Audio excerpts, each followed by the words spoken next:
శ్రీమాత్రే నమ. జయ గురు దత్తాత్రేయ నమ.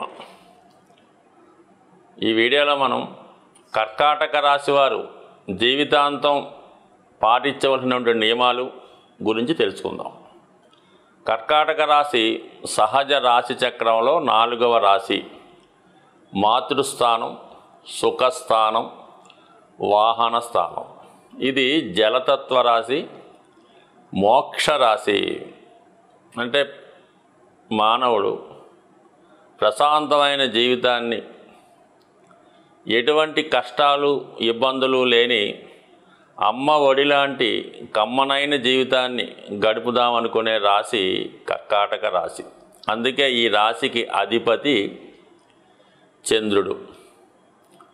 వెన్నెల పౌర్ణమి అమావాస్యలాగే మరి ఈ రాశి వారికి కష్టాలు సుఖాలు ఒకదాని వెంట ఒకటి రావడం జరుగుతూ ఉంటుంది. చంద్రుడు ఎలాగైతే నిరంతరం ప్రయాణిస్తూ ఒక రాశి నుంచి ఇంకొక రాశికి మారుతూ రోజు ఒక నక్షత్రంలో మరి నెలకోసారి తిరగడం, అలాగే అమావాస్యకి, పౌర్ణమికి, అష్టమికి, దశమికి తిథులకు కారణం అవుతూ ఉంటాడు. అందువలన ఈ రాశివారు నిరంతరం జీవితం పరిగెడుతున్నట్టే ఉంటుంది. ఎక్కడా కూడా జీవితం ఆగినట్టు కనబడదు. ఒకదాని తర్వాత ఒకటి, ఒకదాని తర్వాత ఒకటి సాధించుకుంటూ కష్టపడుతూ అనేక ఒడిదుడుకులు ఎత్తుపల్లాలు గమనిస్తూ కష్టం వచ్చినా కృంగిపోకుండా, సుఖం వచ్చినా సంతోషించకుండా పరిగెడుతూ ఉండే రాశి కర్కాటక రాశి. అంటే చంద్రుడు ఎలాగైతే మరి వెన్నెలని అందిస్తూ ఉంటాడో సూర్యుడి దగ్గర నుంచి కిరణాలు సేకరించి, ఆ విధంగానే వీళ్ళు కష్టాలు మాత్రం వీళ్ళ దగ్గర ఉంచుకొని సుఖాల్ని వీరికి, అంటే వీళ్ళని నమ్ముకున్న వాళ్ళకో, ప్రజలకో, పిల్లలకో, తల్లిదండ్రులకో అందిస్తూ ఉంటారు. అంటే వీళ్ళ కష్టాలు ఎవరితో చెప్పుకోరు, చెప్పుకున్నా అర్థం చేసుకునేవారు కూడా ఉండరు. మరి అందుకనే ఇటువంటి ఆధ్యాత్మిక రాశిలో మరి సాక్షాత్తు శ్రీరామచంద్రుల వారు ఇదే రాశిలో ఇదే లగ్నంలో జన్మించడం జరిగింది.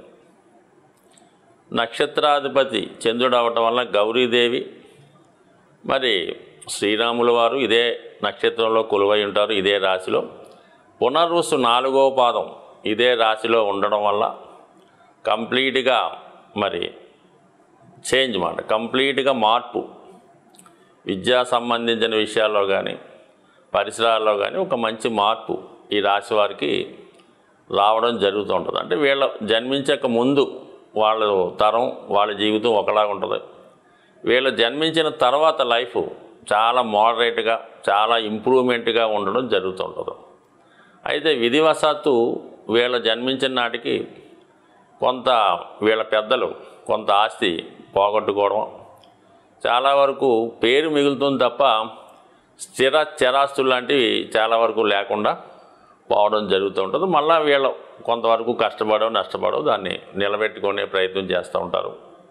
ఇదే రాశిలో మరి కుజుడు నీచ పొందుతూ ఉంటాడు, గురువేమో ఉచ్చి పొందుతూ ఉంటాడు. గురువు జ్ఞానానికి, విజ్ఞానానికి కారకుడు, సంతానానికి కారకుడు, ఒక విధంగా ధనకారకుడు అనుకుంటాం. అందుకని ఈ రాశిలో ఉన్న వాళ్ళకి ఖచ్చితంగా సంతాన భాగ్యం ఉంటుంది. మంచి విజ్ఞానవంతులు, మంచి సంస్కారవంతులు, మంచి నడవడిక, మంచి అలవాటుని కలిగి ఉంటారు. సో ధనాన్ని ఇష్టంగా ప్రేమిస్తూ ఉంటారు, అది అందరూ ప్రేమిస్తూ ఉంటారు. వీళ్ళు కూడా అంటే ఒక విధంగా వీళ్ళకి లిక్విడ్ క్యాష్ అంటే బాగా ఇష్టం ఉంటుంది. అందుకని ఏదైనా స్థిరాస్తులు లాంటివి ఏమైనా ఉంటే వాటిని అమ్మేసి దగ్గర ధనం పెంచుకుంటూ ఉంటారు. అంటే ఏదైనా అవసరం రావచ్చు, అప్పటికప్పుడు ధనం మనకి ఎవడిస్తాడు అన్న ఉద్దేశంతో ధనాన్ని వీళ్ళు ఎప్పుడు దగ్గర దాచుకుంటూ ఉంటారు. అదే కుజుడు ఈ రాశి యందు నీచి ఉంటాడు. అంటే కుజుడు నీచి అవ్వడం వలన వీళ్ళు చాలా అధైర్యవంతులు అనొచ్చు. ప్రతి విషయానికి భయపడుతూ ఉంటారు. గట్టిగా డబ్బులు ఉన్నాయి చెప్పుకున్నా కూడా భయపడుతుంటారు, గట్టిగా ఖర్చు పెట్టినా కూడా భయపడుతుంటారు. అంటే భూములకి కారణమవుతుంటాడు కుజుడు. అందువల్ల ఏంటి వీళ్ళు భూములు మీద పెట్టుబడి పెట్టినాకో, భూములు కొన్నాకో చాలా భయపడుతుంటారు. ఒకవేళ భూమి ఉన్నా ఏం చేస్తారో, ఏమన్నా కబ్జా చేస్తాడేమో అని ఆ భూమి అమ్మేసి ధనాన్ని పెట్టుకుంటారు. అలాగే ఏదో ఇల్లు కొనుక్కుంటారు, ఉండడానికి ఉంటుంది, చతుర్థ భావం కదా, గృహం అన్న గృహాలని ఇష్టం ఉంటుంది. అయితే మళ్ళీ వీళ్ళు ఏం చేస్తారు, ఈ సొంత గృహాన్ని వీళ్ళు ఏదన్నా పని మీద విదేశమో వేరే ప్రాంతం వెళ్ళినప్పుడు, వేరే చోట ఉద్యోగం వచ్చినప్పుడు ఆ గృహాన్ని వేరే వాళ్ళకి అద్దెకి ఇవ్వడానికి భయపడుతుంటారు. అది ఏమన్నా కబ్జా చేస్తాడో లేదా ఇంటిని పాడు చేస్తాడో అని ఆ గృహాన్ని అలాగే తాళం వేసి పెడతారు. లేదంటే వీళ్ళ దగ్గర బంధువు కాకుండా అప్పుచెప్పి జాగ్రత్తగా చూసుకోమని అప్పుచెప్తూ ఉంటారు. అంతే తప్ప దాన్ని అద్దెకి ఇవ్వడం, దాన్ని వ్యాపారంగా మార్చడం ఇటువంటి చేయరు. ఎందుకంటే కుజుడు బలహీనంగా ఉండడం వల్ల మరి ఈ విధంగా స్థిరాస్తి దాచుకోవడానికి భయపడుతుంటారు, సంపాదించుకోవడానికి భయపడుతుంటారు. అలాగే వీళ్ళకి ఎవరితో కూడా వివాదాస్పదంగా ఎవరితో కూడా నిర్ణయాలు తీసుకోరు, ఎవరితో కూడా గొడవలకి అది వెళ్ళరు. చాలా వరకు రాజీ ధోరణిలోనే వెళ్తూ ఉంటారు. అంటే వీళ్ళకి ఏదన్నా కోపం ఉంటే అది వేరే విధంగా పగ తీర్చుకుంటుంటారు. వాడు ఏదన్నా ఒక వ్యాపారం చేస్తుంటే వీడికి శత్రువుగా మారాడు అనుకుందాం, వీళ్ళు అదే వ్యాపారాన్ని స్థాపించి ఇంకా బాగా చేసి ఆ వ్యాపారాన్ని డౌన్ అయ్యేలాగా చేస్తుంటాడు. ఈ విధంగా రాజకీయంగా కానీ వృత్తిపరంగా కానీ వీళ్ళు ఈ విధంగా పగ సాధిస్తూ ఉంటారు అన్నమాట. అయితే ఇక్కడ ఈ రాశిలో నక్షత్రాలు పునర్వసు రాముల వారిది. మరి ఈ రాశిలో ఎలా చెప్పాలంటే మనకి తృతీయ వ్యయాధిపతిగా బుధుడు అవుతున్నాడు.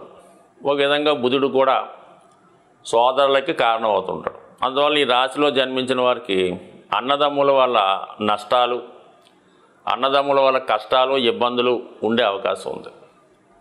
ఇంకో విధంగా అది మంచిగా పరిశీలిస్తే వీళ్ళు జన్మించిన తర్వాత మరి వీళ్ళ తర్వాత పుట్టిన వాళ్ళ యొక్క బాధ్యత వీళ్ళే వహించవలసి ఉంటుంది. అంటే వాళ్ళని చదివించడం, వాళ్ళకి పెళ్ళిళ్ళు చేయడం, ఈ విధంగా వాళ్ళ బాధ్యత అంతా కూడా వీరు సేకరిస్తుంటారు. చివరికి మళ్ళా వాళ్ళ నుంచి పెద్దగా వీళ్ళకి ఉపయోగం అయితే ఉండే అవకాశం లేదు. సో ఆ విధంగా ఉంటుంది. మరి ఇక్కడ పునర్వసు ఆ విధంగా ఉంటాయి. మరి పుష్యమి ఇది చాలా అద్భుతమైనటువంటి నక్షత్రం. దీనికి నక్షత్రానికి అధిదేవతగా బృహస్పతి ఉండడం జరుగుతుంది. నక్షత్రానికి దశానాథుడుగా శని భగవానుడు ఉంటాడు. అంటే అక్కడ శని యొక్క కర్మస్థానం, గురువు యొక్క భాగ్యస్థానం ఈ నక్షత్రం మీద ఉంటుంది. అంటే నక్షత్రం మీద ఉందంటే మొత్తం కర్కాటక రాశి మీద ఈ ప్రభావం ఉంటుంది. అంటే భాగ్య రాజ్యాధిపతి యోగం ఏర్పడింది. వీళ్ళు ఇతరులు ఇచ్చిన దానికన్నా సొంతంగా సంపాదించుకుందే బాగుంటుంది, సొంతంగా ఉద్యోగం సంపాదించుకున్నా బాగుంటుంది. అయితే వీళ్ళు తెలివితేటలతో ఇతరుల్ని బాగా అభివృద్ధికి కారణమవుతుంటారు, వాళ్ళని బాగా అభివృద్ధి చేస్తూ ఉంటారు. ఈ నక్షత్రానికి అధిదేవతగా అతిథి అనే దేవత ఉంటుంది. ఆవిడ దేవతల యొక్క తల్లి అవటం వల్ల మాతృస్థానం బాగుంటుంది. అందుకని అందరినీ కూడా ఈ కర్కాటక రాశి వారు వీళ్ళు గృహానికి వెళ్తే శుభ్రంగా భోజనం పెట్టి అన్ని వసతులు కల్పించి అవసరమైతే వాళ్ళకి ఏదైనా సహాయం చేసి పంపుతూ ఉంటారు. అంటే తల్లిలాగా ఆతిథ్యాన్ని ఇస్తూ ఉంటారు. అందుకనే ఎక్కువగా ఈ కర్కాటక రాశి వారు ఆతిథ్యాన్ని ఇచ్చే వ్యాపారాలంటే ఈ గెస్ట్ హౌస్లు, హాస్టల్స్, హోటల్స్, అలాగే మరి ఈ హోటల్స్ లాంటి లంచ్ హౌస్లు ఇలాంటివన్నీ కూడా కొంతవరకు హాస్పిటల్స్ కూడా వర్తిస్తుంటాయి. ఇందులో బాగా రాణించగలుగుతుంటారు. ముఖ్యంగా విద్యాలయాలు, రెసిడెన్షియల్ పాఠశాల లాంటివి కూడా చాలా బాగా స్థాపించి వాటిలో పేరు సంపాదించే ప్రయత్నం చేస్తూ ఉంటారు. ఇక ఆశ్లేష నక్షత్రం ఇది కూడా దీనికి అధిదేవతగా సర్పాలు ఉంటాయన్నమాట. అంటే సర్పాలంటే మామూలుగా శేషపాను అంటే శేషనాగులు లాంటి పెద్ద విపరీతమైనటువంటి మరి బలమైనటువంటి సర్పాలు, అంటే నాగదేవతలు చాలా ప్రావీణ్యాన్ని కలిగి ఉంటారు. వీళ్ళు నాగుపాముల సంపదని రక్షిస్తుంటాయి. అలాగే వీళ్ళ జ్ఞానాన్ని, విజ్ఞానాన్ని తర్వాత తరానికి అందిస్తూ ఉంటారు. ఒక సంపద ఉన్నా దాన్ని జాగ్రత్త పెట్టి వారి పిల్లలకో దాని తర్వాత వాళ్ళకి అందిస్తుంటారు. వీళ్ళ దగ్గర ఒక జ్ఞానం ఉన్నా, ఏదన్నా ఒక మంచి శాస్త్రంలో ప్రావీణ్యం ఉన్నా అది బయట వారికి చెప్పకుండా వంశపారంపర్యంగా కొన్ని విద్యలు వస్తుంటాయి కొంతమందికి. అందులో జ్యోతిష్యం కూడా ఒకటి అవుతుంటుంది. ఈ నాడీ శాస్త్ర గ్రంథాలని కొన్ని ఉంటుంటాయి మేడం. అందులో విపరీతంగా మంచి జ్యోతిష రహస్యాలు ఉంటాయి. అవి కొన్ని కుటుంబాల దగ్గర ఉంటూ దాని తర్వాత వాళ్ళకి ఇస్తూ ఉంటారు. ఆ విధంగా వాళ్ళ కుటుంబ సంపదని జాగ్రత్త పెట్టి తర్వాత తరాలకు అందిస్తూ అది ఇతరులకు తెలియడం వల్ల వినాశనానికి కారణమవుతుందని ఆ విధంగా రక్షిస్తూ ఉంటారు. సో ఈ విధంగా కొంత ధనానికి కానీ బాగా నిధులు ఉన్నప్పుడు అక్కడ నాగబంధం వేయటం అంటే అది ఒక రహస్యంగా దాన్ని దాయడం జరుగుతూ ఉంటుంది. ఈ విధంగా మరి కర్కాటక రాశిలో నాగదేవతలు, సర్పదేవతలు, అలాగే దేవతల తల్లి అయినటువంటి అతిథి, మరి శని భగవానుడు, అలాగే గురు భగవానుడు, వీళ్ళందరూ కూడా ఇందులో కొలువై ఉన్నారు. ఇది ఒక సామ్రాజ్యం లాంటిది.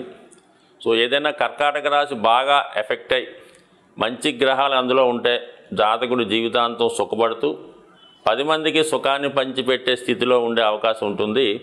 అయితే ఈ రాశివారు ఏదన్నా సరే నెగిటివ్ ఆలోచనలు తగ్గించుకోవడం మంచిది. అంటే చంద్రుడు కావటం వల్ల ప్రతిదాన్ని కూడా చాలా నెగిటివ్గా ఆలోచించడం, ఎవరిని నమ్మకపోవడం, కనీసం సొంత భార్యని అలాగే భర్తను కూడా నమ్మకపోవడం, ఈ విధంగా ప్రతిదీ అభద్రతా భావంతో ప్రతి వాడిని డౌట్ పడుతూ ఏదో ముందుకెళ్ళక ఒక ఉద్యోగం చేయక ఆ విధంగా చాలామంది బలహీనత ఉండే అవకాశాలు ఉంటాయి.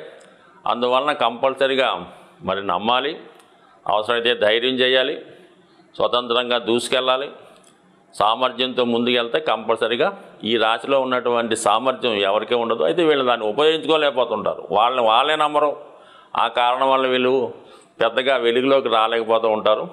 బట్ ప్రయత్నం చేస్తే మాత్రం మహా మేధావులుగా ఇదే కర్కాటక రాశి, ఇదే కర్కాటక లగ్నంలో మన భారతదేశాన్ని పరిపాలించినటువంటి జవహర్లాల్ నెహ్రూ, ఇందిరాగాంధీ మొదలు మహాత్మా గాంధీ గారితో కూడా ఆశ్లేష నక్షత్రం, అనేకమైన దేశ ప్రముఖులు ఇప్పటి వరకు వాళ్ళ పేరు చెప్పుకునే మహామేధావులు ఇదే రాశిలో జన్మించడం జరిగింది. సో ఏదైనా ఈ రాశిలో జన్మించిన వారు ధన్యులుగానే భావించవచ్చు. స్వస్తి.